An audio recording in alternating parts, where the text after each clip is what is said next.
Hi, welcome back to another episode of Cold Stream Rod Shop. I'm Derek Fraser. In this week's video, we're going to try and pick away at a few more things on the Camera Ladies Roadster. We are getting closer and closer to finishing it off, but there are a lot of little small things we're waiting for. I don't know if the headers are going to get done or not, but I really hope they were. They will be. If we do have them, we'll be able to connect the exhaust back up and get it running again. Waiting for the LED lights bulbs to come in here for this. Once I have the tachometer, then I'll put the cowl vent in, and then hopefully what we'll be able to start doing is working on the seat and the interior. In a previous episode, we cut the plywood base out. We've got some webbing. We're going to go buy some foam and then start kind of engineering a seat in here so that I fit into it and the camera lady fits into it.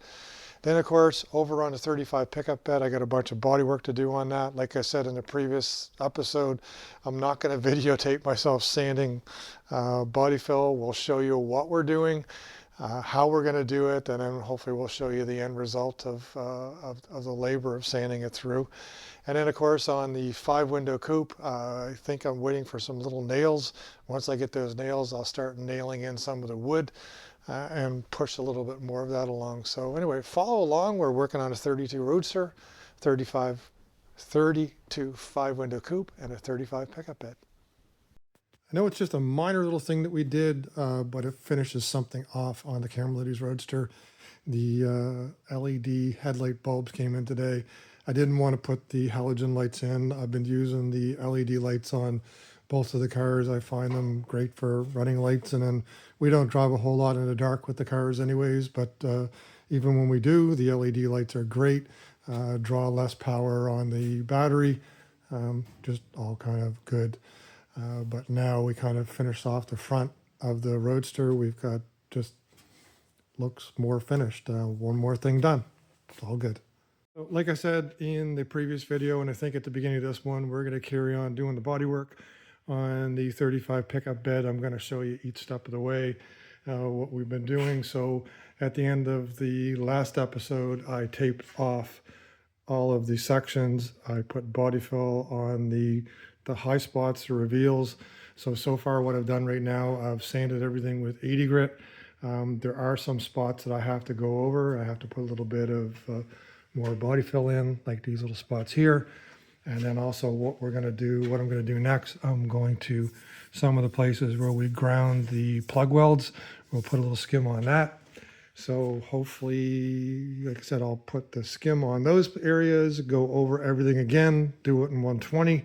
Then hopefully this side will be ready for some high build primer. And then we'll go over to the other side.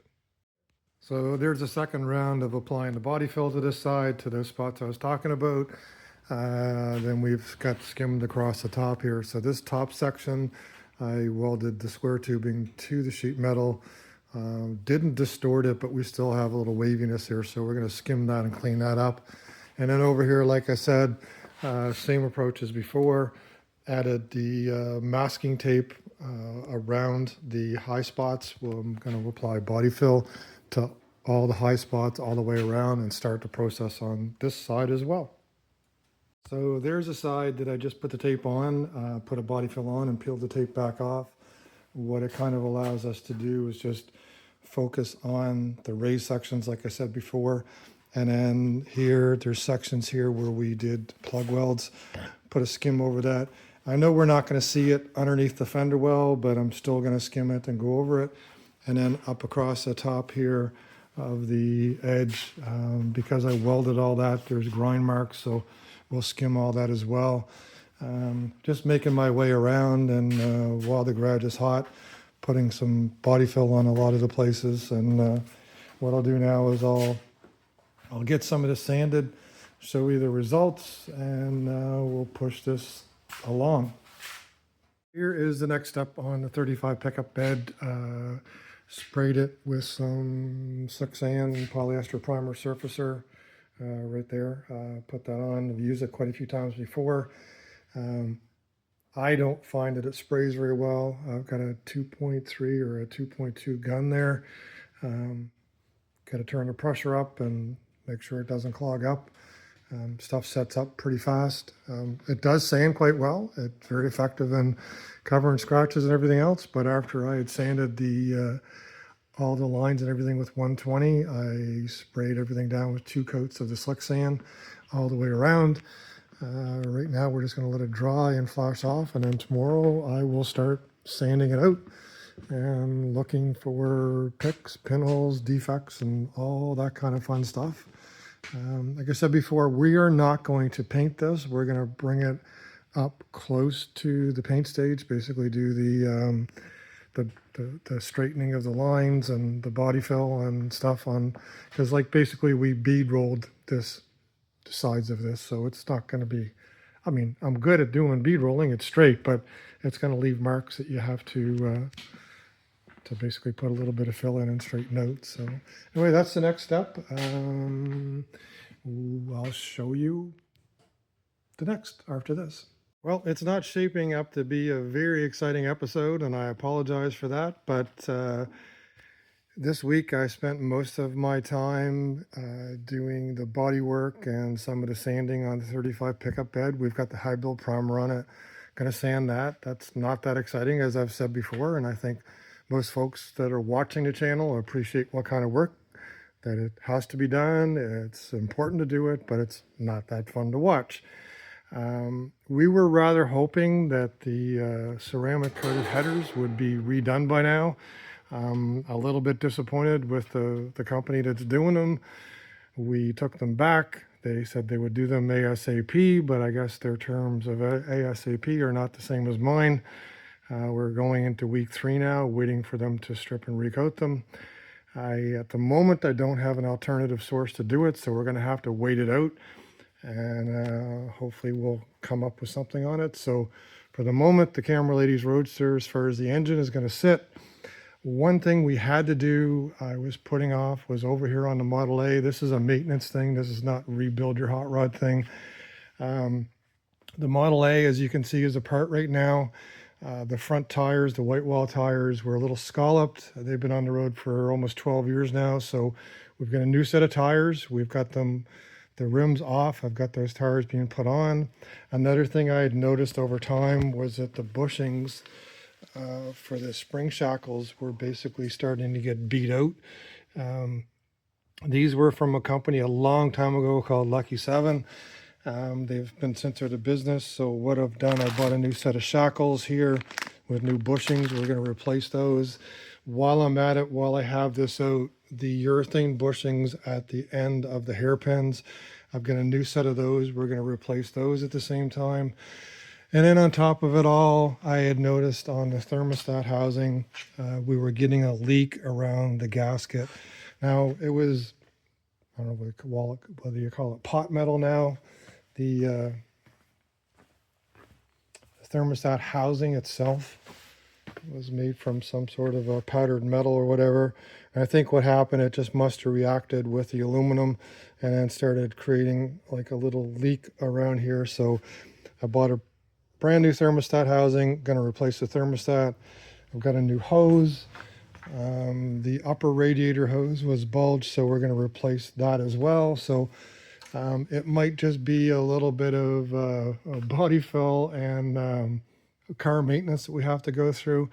Now, every time we go for a run, like many of the hot rodders, we always do a check underneath, and at the end of the year, we'll check stuff. I mean, we're putting parts together that aren't intended for hundreds of thousands of kilometers. It's we put very few kilometers on them. The roads these days are pretty hard on the suspension, so we keep an eye on things. Nothing's really broke on us, but we want to stay ahead of everything. Also, at the same time, going to change the oil on the stroker motor, so hopefully we'll get all that stuff kind of all wrapped up here, either at this episode or towards the beginning of next one. But just stopping right now and doing some maintenance. I'll get back to sanding some stuff on the 35 pickup bed, and maybe we'll do some stuff on the 32 coupe here. So here's the pickup box. It is sanded to 320 right now. Basically only 1 or 2 steps left before it goes out to paint. I really tried to focus on this episode to get this done and actually not take 2 episodes. So we're going to get her done. For my friend, we'll get everything ready, he'll get it out to paint.